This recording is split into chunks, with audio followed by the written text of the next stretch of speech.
आज का जो अपना टॉपिक है वो है पार्ट परफॉर्मेंस। इसका अर्थ हुआ कि ए एक व्यक्ति है जो अपनी प्रॉपर्टी का पोजीशन बी व्यक्ति को ट्रांसफ़र करता है, वहीं बी व्यक्ति जो है कुछ पैसे या हाफ पेमेंट ए को कर देता है और वहीं जो रिमेनिंग जो अमाउंट है बी पे करने के लिए रेडी है, उस कॉन्ट्रैक्ट को बोलते हैं पार्ट परफॉर्मेंस।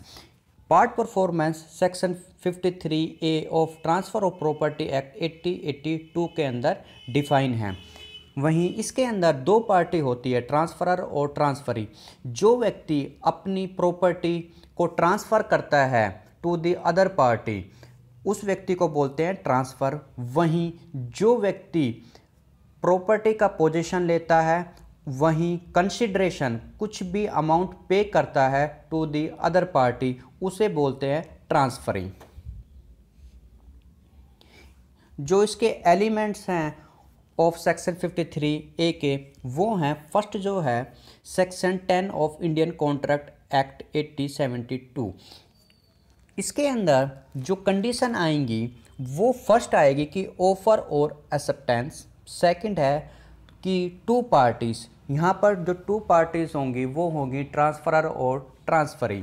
वहीं थर्ड जो कंडीशन होगी कि कंसिडरेशन। कंसिडरेशन का अर्थ हुआ कि something is return in the I of court, कि कोर्ट की निगाह में कुछ भी वापस करना।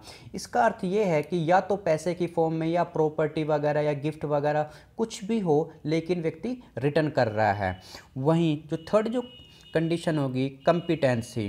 कंपिटेंसी का अर्थ हुआ कि जब दो व्यक्ति कॉन्ट्रैक्ट करते हैं तो उनकी जो एज है, मेजॉरिटी एज होनी चाहिए कि 18+ के वो होने चाहिए। वहीं व्यक्ति साउंड माइंड का होना चाहिए और जो पार्टीज़ हैं वो डिस्क्वालीफाई नहीं होनी चाहिए बाय द लॉ।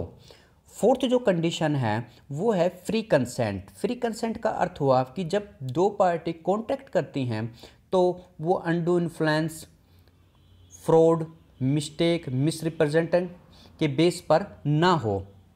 वहीं फिफ्थ जो कंडीशन है वो है लीगल ऑब्जेक्ट।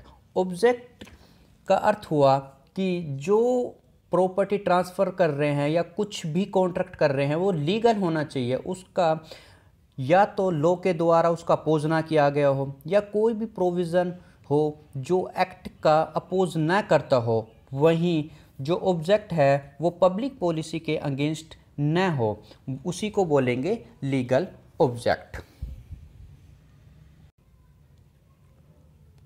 वहीं मैं जब सेकंड कंडीशन की बात करता हूँ कि कॉन्ट्रैक्ट रिटर्न फॉर्म के अंदर होना चाहिए और ट्रांसफरी के पास ओनली पोजीशन ट्रांसफ़र हुआ, लेकिन अभी ट्रांसफरर ने टाइटल जो है प्रॉपर्टी का वो ट्रांसफ़र नहीं किया गया है। वहीं जो ट्रांसफरी है जिसने प्रॉपर्टी का पोजीशन लिया है वो रेडी है रिमेनिंग अमाउंट पे करने के लिए।